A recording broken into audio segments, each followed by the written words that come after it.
All right, welcome back to United Flight Shorts. I'm Gio, Assistant Chief Flight Instructor here, and we're going to be talking about something that may frustrate you along your training, and that's actually landing the airplane. So I'm going to show you a few easy techniques that you can implement today and have better landing. So let's go fly.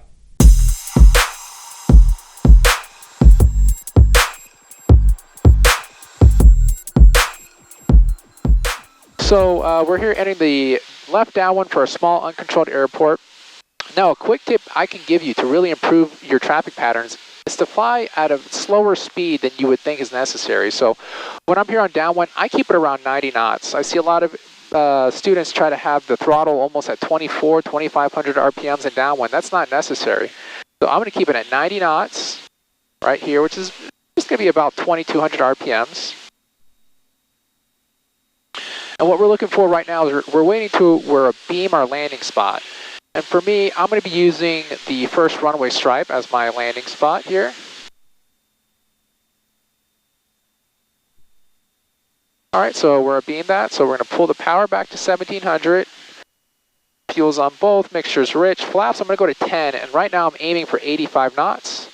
All my lights are on. Run a quick checklist here. All right. Now when I'm at a 45-degree angle with the runway, I'm going to go ahead and start turning my base. Navasota traffic, Cessna 494 Juliet Bravo is turning left base from a 17 touch and go, Navasota.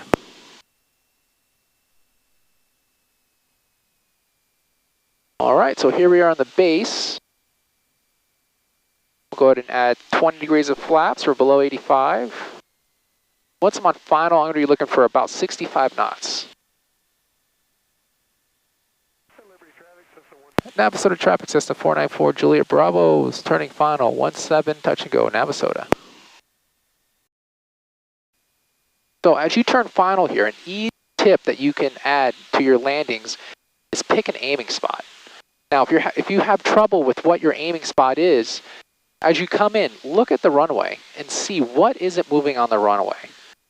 So for me, it's the second runway stripe right now. So that runway stripe is staying stationary while everything else is moving around it.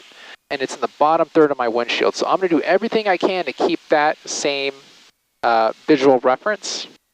And now I'm just using my pitch to control my airspeed.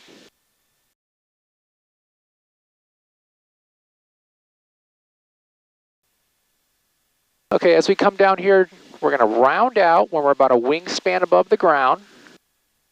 And now our aiming point is going to shift down the runway towards the end of the runway, also using a peripheral vision to kind of judge how high we are. And we're going to hold the airplane off, and there we are.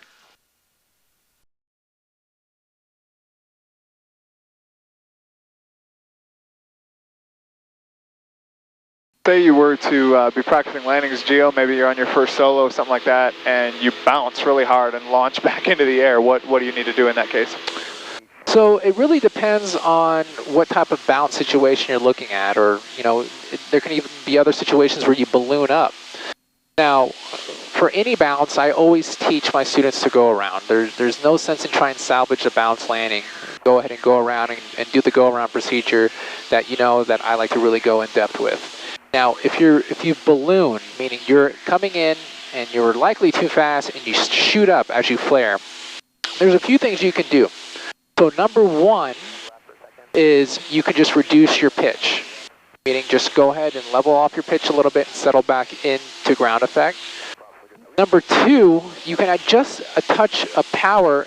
If you've ballooned and you start to feel that sinking feeling, you can adjust a touch of power to help you settle on the ground. It really depends on what the situation is, so it's kind of hard to give a hard and fast rule. But those are generally your two best options whenever you find yourself in that situation.